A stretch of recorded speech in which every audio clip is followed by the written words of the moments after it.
Hey, welcome back to the Advisor's Compass. I'm Chuck Downs. I'm here with Andy Schwartz, and each month we talk about growth, scale, and clarity around wealth management practices. So if you're an advisor and you want to grow faster, scale smarter, and build what lasts, you're in the right place. Andy, episode 10, and I guess this is t-shirt episode, right? Well, today's a very special day. At one point, we have our annual kickball barbecue. So we have a kickball game this afternoon, and then we barbecue. Phil Roberts, one of my partners, is literally a master barbecuer, and so I don't know if you can see my shirt, but I'm on Phil's pit crew because I'm too old to play kickball, so I help cook. And so it's a big day, and looks like the weather is threatening this morning, but it's supposed to clear up. So we're very excited about. And I want to say it's like our 5th or 6th annual. So yeah, really Nice. excited about today. Nice. Well, maybe we carve off some barbecue, put it on the side, put it in a FedEx, and ship it to me. Yeah, maybe I'll see if I can do that, Chuck. I would love that. Andy. Hey, we had one of our group coaching sessions a couple of weeks ago, and one of the guys asked a question just around your demeanor and how you view your role. And you talked a lot around gratitude and humility. I'd love to just have you start there and share just your whole thought process around why is it important to have gratitude and humility in your role. Yeah, it's a great question. So why is gratitude and humility so key? And I would say, why is this so key to success as an advisor, and maybe more importantly, success as a human being? And this is nothing that I ever say is necessarily original. I just collect things and they bounce around in my brain, and then I just own them. So I'm a really good stealer of, I think, thoughts, and I have been for a long time. So when you think about the key to our business and the key to success and the key to winning clients and keeping clients, the most important thing is trust. It isn't smarts. It isn't, performance. It's trust. And then the question is, how do you create trust? How do you get people and attract people and get them to trust you? And I would argue that there's 3 things that are really key to trust. And the first, I think, is gratitude. I've been saying for years that one of the biggest problems successful advisors have is they start to buy their own bullshit. And so the problem with that is that nobody wants to be around some pompous ass, and I don't think we trust them either. So the reality is that you have to be, and you should be. I mean, and I am. And I think there's lots of other things that it benefits your life. But the first is, I'm so grateful. I don't think I deserve, the blessed life that I live. I don't think that I'm entitled to it. I think I earned it. I'm not embarrassed by it. I'm not ashamed of it. I earned it. But again, it's like there's a lot of people in the world that are way smarter, work just as hard or harder, and have way, way less. So I think having gratitude is so important, and being humble. I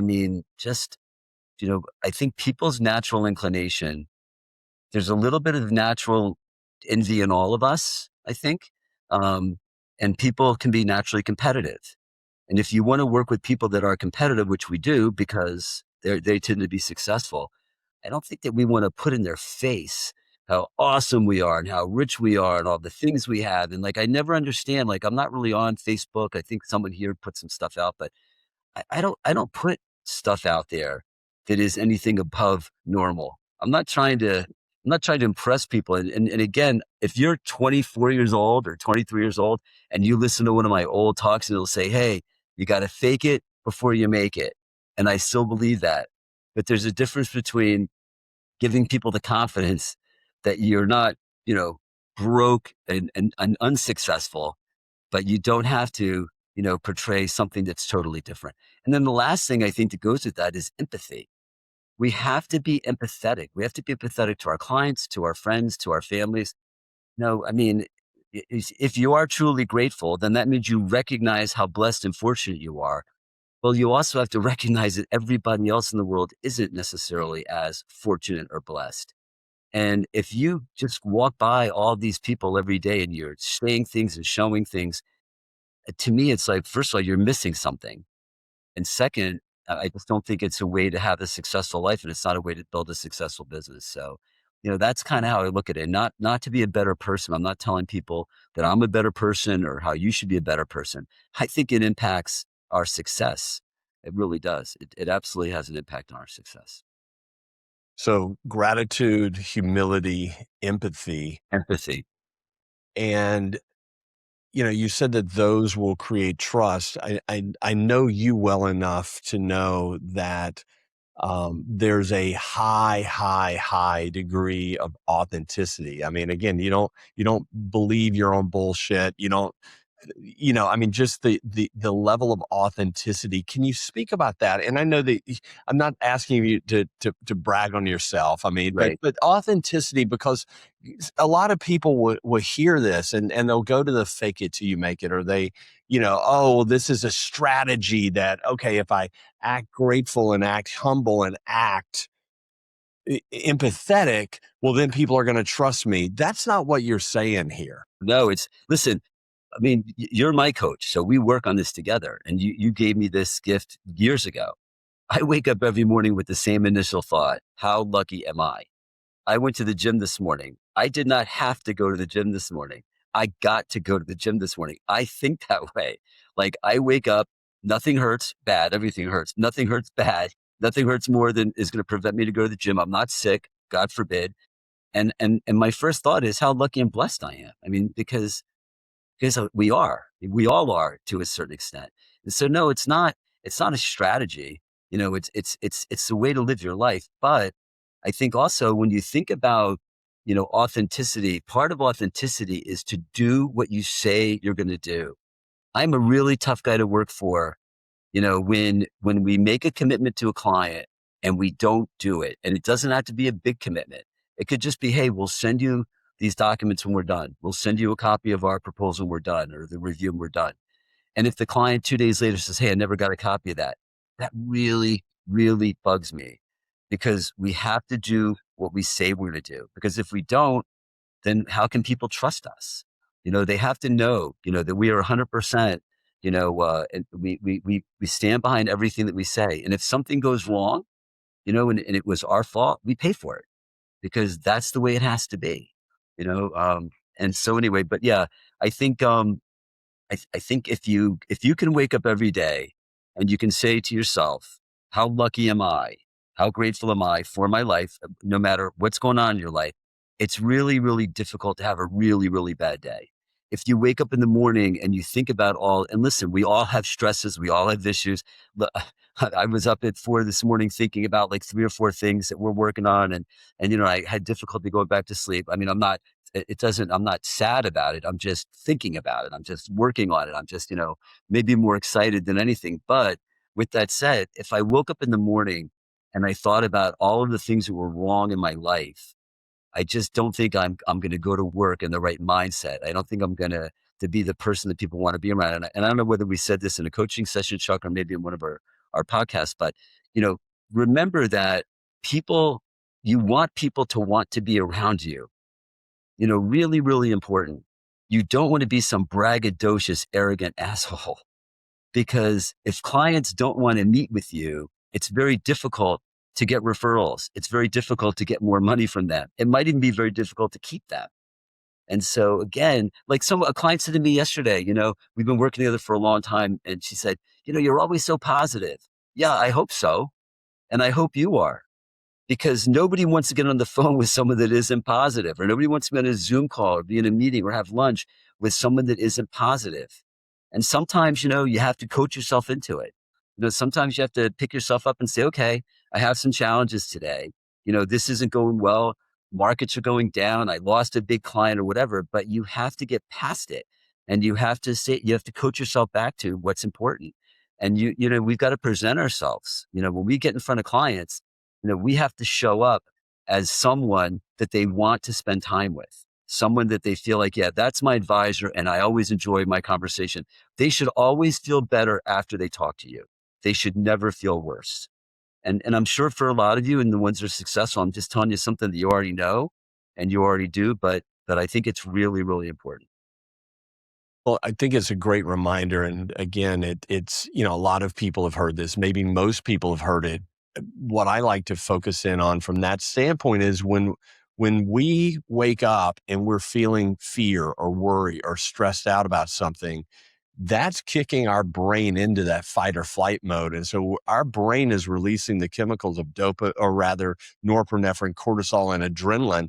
And that's shutting the thinking part of the brain off. It's turning unhealthy genes on, is turning healthy genes off. When you wake up, as you just described, and look, maybe as you mentioned, maybe you have to look for something. What am I grateful for today? What could I be grateful for today? But as soon as you tap into that energy of gratitude, your brain all of a sudden shifts to releasing dopamine, oxytocin, serotonin, endorphins, and you're having a completely different day. You're taking charge of your chemistry. You're taking charge of your biology. You're acting like your own pharmacist, and you're creating those healthy chemicals that's going to cascade throughout your entire being and have an amazing day. And all of a sudden, then you become that magnetic human being that you just described, that people want to be around. Your energy's uplifting others. It's so important. It's just so important. And I would say, and it's not this fake, like, oh, how's everything awesome? Everything's awesome. Like that's not me, that's not me. But and I want to say something else too.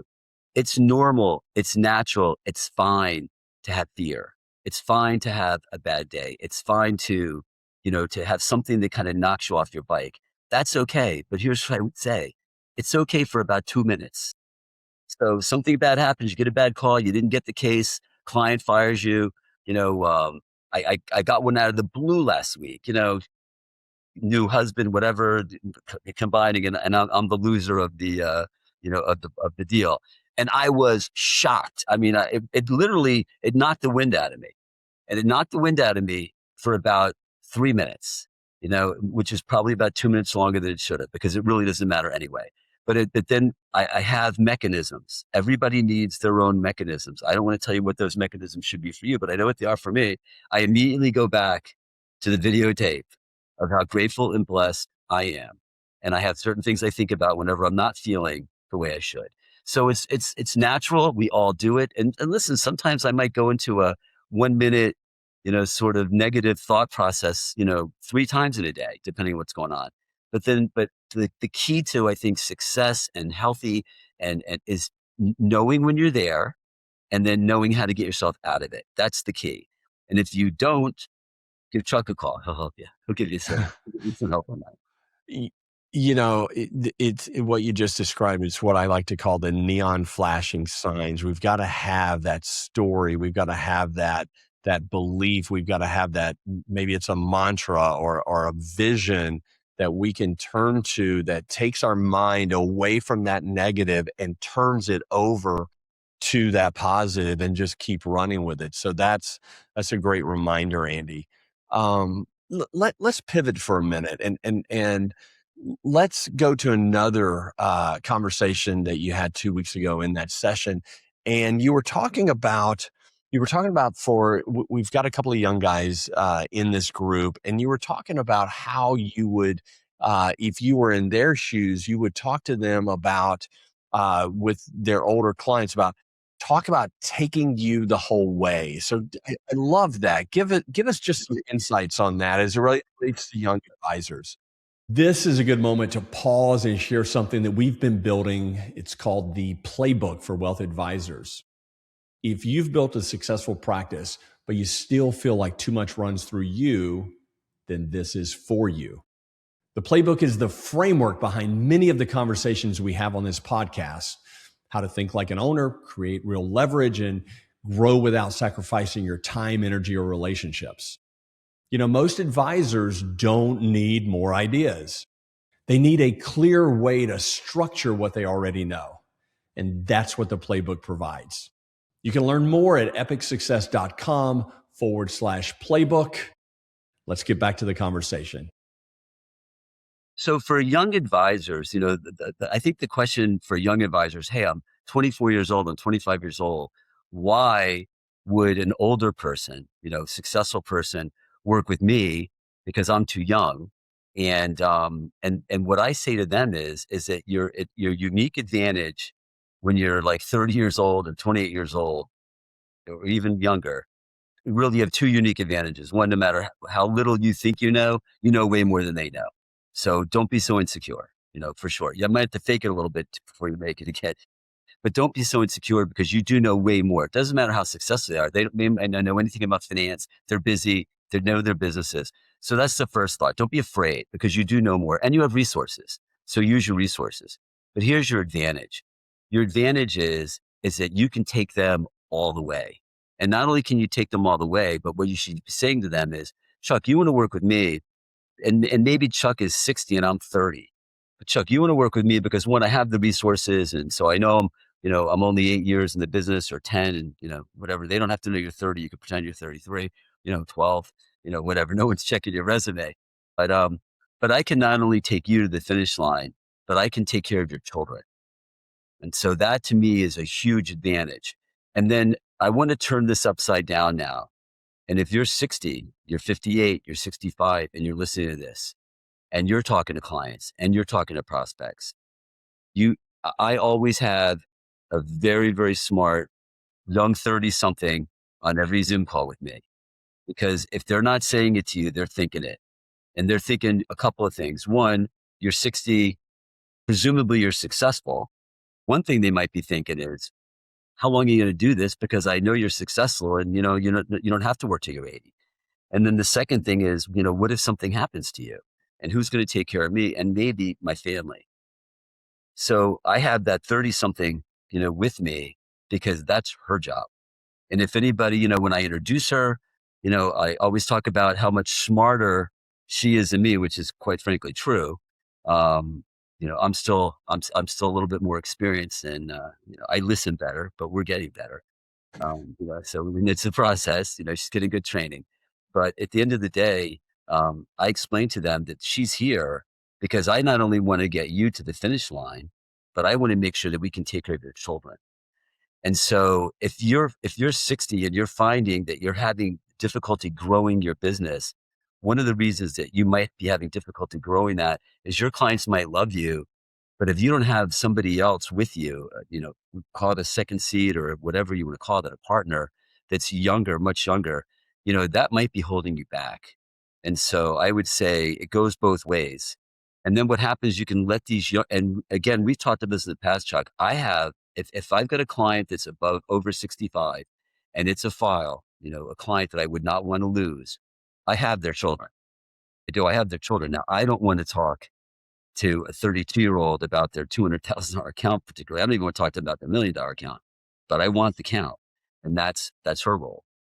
And that's another one of my advisors' role on my team, is that they talk to the kids, but we have the kids because someday the kids are going to have the money and it creates value for your practice. If you are ever thinking about what's the long-term value of your practice, that's part of it, because somebody might say, well, I'd like to buy your practice, but the average age of your clients are 75. So I'm going to discount you dramatically. And you could say, yeah, that's fine, but let me show you some data. And the data is that 80% of those people have their children as clients. So there is no risk because one might become three, but we have the kids, so, just something that I think is really, really, important, because I don't think people necessarily, it's very hard when you get older nobody wants to face it. We advisors don't want to face that. No advisor wants to face the idea that somebody might think that you're too old, that they don't want to work with you because you're too old. I mean, that's like, ow, that hurts. And it's hard enough to recognize, I'm tired of looking in the mirror. Like, what is that? What are these wrinkles? What's the thing on my, I'm tired of it. And so, you have to acknowledge it, and you have to make yourself, desirable, for those clients, especially those new clients. So I just think it's something, if you're not thinking about it, you better give it some thought. So for the younger advisors, their competitive advantage is I can take you the whole way. And what I heard you saying in essence was, you might not have the experience, but you've got access to the knowledge. And so anytime you get that question, it's, I don't know, but I can find out. So Sure. lean on those resources. And then for the guys, I guess, that are closer to your age and my age, closing in on that, they've got to have that younger person or they risk losing a large segment of their clientele. No doubt. I mean, yeah, no doubt. Let's talk about that just a little bit. So for the guy or lady that hasn't hired that lead advisor, that second chair, or that service advisor, what would they be thinking about when they do that? I mean, what are the steps? What are the thought processes doing that? How do they get people over to them? What are your thoughts on that? Well, I mean, so how do you attract a really high quality lead advisor, junior partner, however you want to describe these people? I mean, opportunity, is the greatest way to attract talent. So, we have to be, we know what's in it for us. It's leverage, it's getting time back, it's protecting our base, it's giving us an opportunity to, compete, more effectively in the marketplace with either younger clients or even older clients that just want someone that can take them to the finish line. So there's all kinds of reasons that work for us. But the question always has to be answered is what's in it for them? So it's got to be something that's fair and compelling. What I would say though is protect your book. So when you bring somebody in, make sure that you have very, very strong legal agreements. Like, look, I don't want to hurt anybody. I don't want to deny anybody a chance to make a living. If somebody ever works here and they don't want to work anymore, I mean, we wish them the absolute best, but you're not taking my clients. You go compete, go do whatever. But my clients are my clients. And if they do take them, they have to buy them and make sure that you've got an agreement, a document that protects that, but with that said, there's got to be a compelling growth, opportunity for them. So we like to track things like, net new. If we have net new, like I get a net new bonus, I give my net new bonus away. I give it to the team because I don't need it. And I think that's just a great way to, incentivize them and give them an opportunity. And eventually when you think about for the next gens, what a massive opportunity for them because you've got the average age of the average advisor now. I don't know, are we 60? Are we 65? I know the number is really very, very high. It's very difficult to come into this business today and compete the way we did when we were 22 years old. It's gotten really complicated. It's hard. It's not impossible. It's just difficult. But there's going to be a massive, massive amount of business that's going to have to be turned over. And so, so we're always looking for good, next gen talent, because we've got a bunch of, 60 somethings, in our $18 billion book of business. But yeah, so I think that the most important thing is that we have to get away from what's in it for me. Right. We have to be thinking what's in it for them. And I think it's anybody that works for you. I mean, if we don't really lose employees, I mean, I've got, Paul's been my chief of staff for 25 years, maybe longer. Kim sits outside. She's been with me for 25 years, probably. Danny's been with me for 20 years. I mean, most of our people, if they haven't been here for 10 years or more, just because they're only 30 years old and they've been here their whole professional career. At the end of the day, though, the reason for that isn't because I'm such a great guy to work for, because this place is busy, and we are running around and it's a lot of pressure, but I love them because I can't do this without them and they're good people. And I think they like me and I take very good care of them, because who cares how much money I make? And, even though nobody knows exactly what's going on, everybody has a general idea, so, you better make sure that you're being really fair and that these people are being incentivized because, the most corrosive and destructive thing for your business is turnover. And we have this conversation all the time. I just lost somebody, I got to find somebody, I'm doing work now that I shouldn't be doing. It's unproductive and I'm going to have a really bad quarter or a really bad 6 months or even a really bad year. And to me, that's just ridiculous. That is so unnecessary. You want to find good quality people. And if you find them, then you want to make sure that you keep them. And that's by, being generous with them. Right. All of our people, I think, are make way more money than the average, in the space, but that's okay, because we always say it's not about expenses, about revenue. So take the advisor that's got 4, 5, 6, maybe 8 or 900 clients. They don't have that person. They want to hire that person. I know a lot of people would think, well, let me look around my organization and maybe there's someone that's been around for a few years in the advisor role. They're not really doing that well, so that would be an option. What I mean, just what's what are you what advice would you give to that person that's got hundreds of clients? Yeah. They haven't hired that second chair yet. Yeah. I mean, well, first of all, you have to. You can't have hundreds and hundreds and hundreds of clients and be by yourself and be talking to all those people. Because at the end of the day, it's not fair to them. Even if you like to really work all the time, but it really isn't fair to them because there's no way that the bottom half of that, client base is going to be getting what they deserve to get. Because remember, if you're their advisor, no one else is. So no one else is helping them. And everybody deserves the best, that they can get. So, and it's a great opportunity for the younger advisor and they find money because they engage. Think about if you have hundreds of clients and you're talking to and I hate to call anyone a C client, but let's just say you've segmented them and they're a bronze client, not a gold client or whatever your max client is. Well, everybody knows the idea of segmentation is we spend more time with the top 20%. We spend very little time with the bottom 20%. Well, I get it. And that's smart business wise. And every coach will tell you the same, but they deserve to be cared for as well. The reality is we spend very little time with them, but those people, there typically can be stuff going on in those files. I find that these Gen 2s will pay for themselves if they're good and if they're asking questions, because there is money, people inherit money, things happen, things get sold, people retire, 401k monies roll out. And so, I would say that it's great to find somebody within your organization, they're plugged into your system. There's nothing wrong with advertising, for those positions. I mean, there's lots of people out there that have very, very small practices and can't make a living, but they could be very good, advisors. They could be very good planners. And, and just, I'd put it out there. Yeah, I would just put it out there. And okay, so they find the person. I know a lot of people wonder, well, how do I Yeah. compensate How do you, them? yeah, yeah, yeah. Talk Yeah. to us a little bit about Yeah. There's, compensation. yeah, there's lots of ways. I mean, look, you always have to back into compensation. The first thing is you have to start with, okay, what is a reasonable, attractive, positive comp for this person?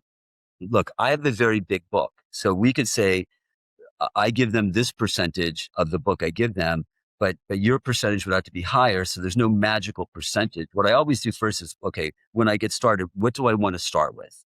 So if I want that person to make 200 grand, let's say, and I'm going to give them 200, million dollars of assets to work. Then I say, okay, I'm going to give you this percent, 10%, let's say if it's $2 million, 10% is going to be your base. And then what I'm going to do though, is I'm going to give you a bonus on net new. And it's net new, not new, net new. Because if they lose money, that's got to go against, the money that we pick up. And then the net new could be a one-time, bonus, but it might be 40%, might be 50%. It could be a real number because I want to motivate them and they should win. If they bring money into the house and they grow our revenue, then they should benefit from that. So, but somebody might have to get 20% depending on how much they're running. But I always start with work backwards. Where are you trying to get to that this is a good opportunity for them financially? And then try to from there figure out based on growth, how can they make more? And that's how I look at it. So I don't think there's a magic formula, but I think that a percentage of the base they run is a good idea because we want them to be incentivized to keep it. In a straight salary, if there's no downside to losing clients, that's not great. So they're incentivized to keep it because it's a percentage of the base we gave them, and then a bigger, say, one-time bonus every year on their growth. And if they're doing a really great job, the base is growing. If they're bringing in money, then their comp's growing, their bonuses. I mean, people should be able to make really good money that way. That's kind of that's how we do it anyway. Okay, so I heard one potential mistake is compensating them on the not the net new that's brought in. It's got to be net new. What are some other mistakes or pitfalls that you've seen other advisors make? I know you guys look at a lot of practices, and you've probably seen some that, hey, this was a mistake. What are some of the mistakes to avoid as it relates to bringing in that second chair? Yeah, I would say, look, don't get lazy as an advisor. It's very easy if you bring in a competent second chair or a couple that all of a sudden we sort of get completely disconnected from our business, and particularly clients that we really, want to, care about, bigger clients. So I would say try to stay connected. If I'm free and I'm not necessarily supposed to be on a call, but I'm free, I'm just here. Uh, I like to just be working. So if I have a break today and there's a 1 o'clock call and I have nothing scheduled and I haven't talked to these people in a year and a half, I'll jump on the call with my Gen 2. And I just say, hey guys, I just want to be able to jump on. It's, I haven't talked to you in a while and just touch base, see how you're doing. Just to kind of remind people, you know, whose business it is and that you're here. So I think when people get completely disconnected, then the problem they have is that someday you're going to probably negotiate with these people. This could be a whole podcast by itself. What we watch in the market, because we are out there acquiring practices, and it is amazing to me, is when I talk to a senior, the owner or the owners, and it's amazing to me how beneficial it would be for them to join us, but their Gen 2s might not be as interested, which I think is a mistake for them as well, because I think the biggest benefit in our acquisitions is the Gen 2s, because we create this opportunity to help them grow the business and keep the business and give them an opportunity to buy out without taking on debt. But that's a different story. But I'm amazed because what happens is I'm 68 years old. I'm the owner, I'm the boss, and I haven't really been very engaged in my business for the last 10 years. These Gen 2s clearly have the relationships, and now I'm going to negotiate with them. Does anybody think that they are in a negotiating position of strength under those circumstances? And I would argue no. And then what ends up happening is they become, even though they're not shareholders, and by the way, I built the business, you built the business. A lot of times these Gen 2s, they're good service advisors, but they didn't necessarily build it. They're making very, very good money, but now they also think they own the business, and it's like, well, in your mind, you might be thinking, well, I pay them and they're my clients. So, they're my clients. I want to sell the business to them someday. And that's why I watch all these advisors basically give these businesses away. They sell these businesses for a fraction of what they're worth. And so I would just say that make sure, if 20% of your clients are 80% of the revenue, don't fall in a trap that you're going to play golf 4 days a week, and you have what we call lifestyle practice, and you let everybody else do the work. I mean, it's great if that's your goal. I mean, everybody doesn't have to think about this the way I do, but there is a downside to that. And the downside is when you wake up someday and what you think is valuable might be a lot less valuable, because who are you negotiating with? And you don't even really have the ability to go outside and negotiate if these people aren't on board. Because I'm not going to buy a practice from a 68-year-old guy if their next generation people aren't interested. I'm not doing it because I'm not going to pay for that. And so, I would just, try not to completely lose connection and contact with your business. Don't get lazy. So that's a big one, I know. What about the one where, and I've got clients that, that they have Gen 2 that want a percentage. They want to buy in, or they want some ownership. What about that? I mean, what have you seen from that standpoint? So the issue today is Gen 2s want ownership. Everybody wants ownership. Listen, every deal we do, it's about ownership, right? It's equity in our firm. So everybody wants a piece of the rock, and I get that. All I would say to the people that own these businesses is, these businesses are valuable. If you all feel vulnerable, you can make a deal, but stop giving it away, because someday you're going to have a conversation with me after you've already given 40% of this away, and we're going to explain to you what we are willing to pay for this, and you are going to be sick to your stomach that you gave it away. So at least understand, what the value is. And, can you discount it? Yeah, you have to discount it, right? But just be careful about how much you give away, how much you sell way below market. I would just say, just be mindful, be mindful. So, because a lot of people, a lot of advisors, they look at it as, I want to keep this person, I want to reward this person. Maybe they've got a 20 or 30-year runway ahead of them. Yeah. That's a long time to have a 10 or 15 or 20% or 5% partner, right? Yeah. I mean, I would say that I mean, look, everybody wants equity, obviously, but at the end of the day, I think if they're compensated based on the growth, that's one way to sort of, mitigate a lot of that. Cause there's equity is one thing, money's the other. Money, I don't care about, you know, bonus them, share with them, give them 50% if they're that valuable to you, but not the equity, not the equity, because the equity is what you sell when you retire. And that's the asset that you've created over your career. And that's what really has value. So I think if you pay them really well and they make more money, than they can make anywhere else. And look, I say this, I gave 10% of my equity away to my team. It will be tens of millions of dollars. I gave that to them in what we call a management incentive plan because they've been with me for forever. And so I'm not saying that, that I'm not, I don't think that I want to give equity or sell equity. And I didn't sell it to them. I gave it to them. But at the same time, though, I know what I gave away, though. I know what mine's going to be, and I know what I gave away. And for me, under that circumstance, it doesn't matter because I'm going to have to give it away to somebody else. I might as well give it away to people I love.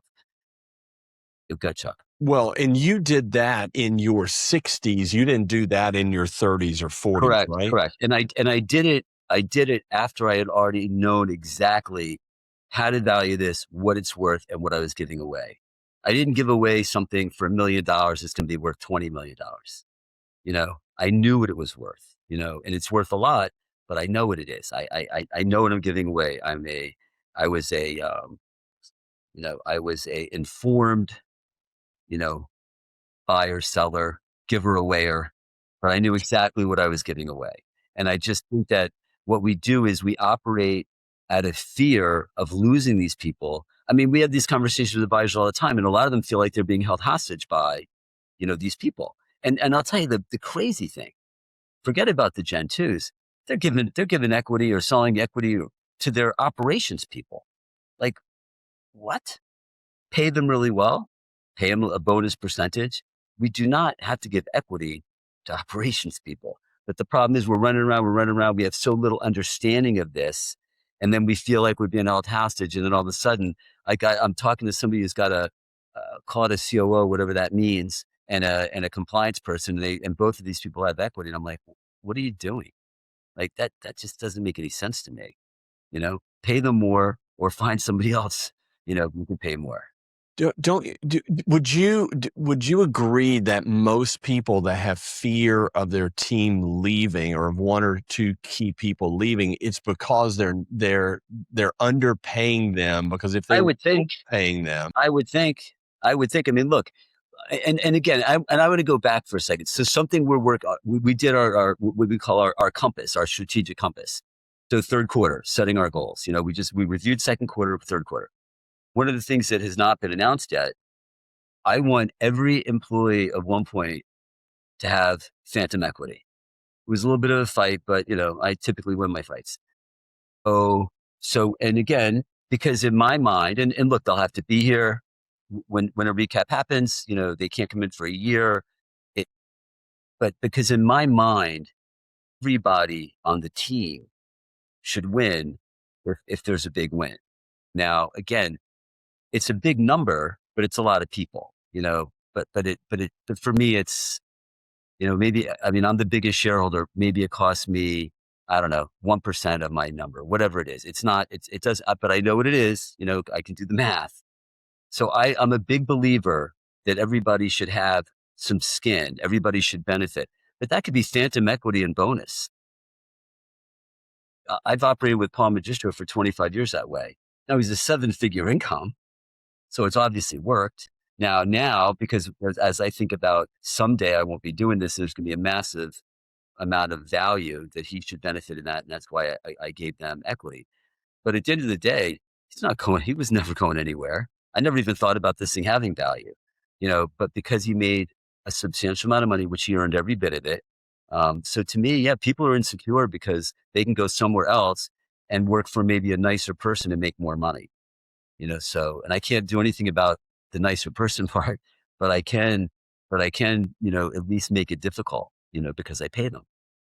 And this will be the last. I think the last question. This will be a great point to end on. But think about how much different, and would you share how much different you think your practice would be? Let's say that you paid people just kind of, hey, this was the going rate. You paid them that, and you had turnover, every 5 or 6 or 8 years, whatever it was. How much different do you think your business would look today It without? would be, yeah. If I've experienced no turnover, if I had experienced turnover, maybe the average turnover, or if I had experienced, above average turnover, my business would be substantially smaller. I know it, because the one thing clients always say, Paul's great, Danny's great, Kim is so helpful.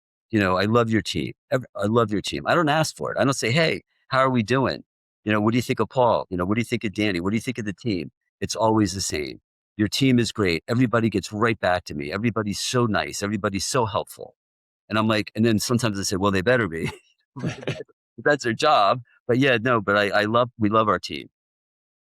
That's why people refer you, right? That's what creates referable moments. People don't refer, people that are half-assed, that don't do what they say, that don't get it done, that they have to keep calling to ask for things. That's not who people refer to. They refer to organizations that they feel like they get great service from, that they trust, and our services they get from us, they don't get from anyone else. My guys are answering emails on the weekends because we're all kind of connected. And because I'll answer emails on the weekends, and I see that I might answer an email, and Paul's already answered the email, or Danny's already commented, he's already answered the email to the client. And so again, it would be dramatically different. And I'm grateful to them, and that's why someday everybody is going to win big, as they should. Yeah. So I don't want the message to be the wrong message. We want to share the success. We want to reward our people. I've always done that. Just understand what you're giving away, or what you're selling, and at what price, and again, and who you're selling it to, and who do we make partners? I mean, actual equity partners, or who do we share revenue with? Because we want to share revenue with everybody, but we should not be making everybody equity partners necessarily. So I would just say, just think it through, extrapolate it out, and ask yourself, what is this thing going to be worth someday? Is this my intention? Am I going to feel good about this, in 20 years? And if so, then great. I love the idea of sharing. I think sharing's great. So be very generous, which I know you've been very generous with your team always, but don't give away control is what you're saying. Yeah. Be generous. Don't give away control. And if you're giving away equity, understand what that equity is. Understand what its value is today. Understand what its value is going to be later. And understand it's one thing to have valued employees that you care for and take care of, and you're flexible with, and you overpay, and that's great, and you share. It's another thing to be giving equity, because equity is something, it seems like it's almost unique to our space. You go out into the world, everybody doesn't just get equity. Walk into their boss office, hey, I'm doing a really good job. You go, yeah, I pay you for that, by the way. Yeah. Why wouldn't equity? Well, okay, we don't do that, but we do. It seems like all these our little cottage industry and all our little franchises, and we tend to do that because we're afraid if we don't, they're going to leave. Do what you want to do, but just be aware of what you're doing. Yeah. Well, I think that's a great place for us to end episode 10 here. So everyone, thanks for joining us on the Advisor's Compass.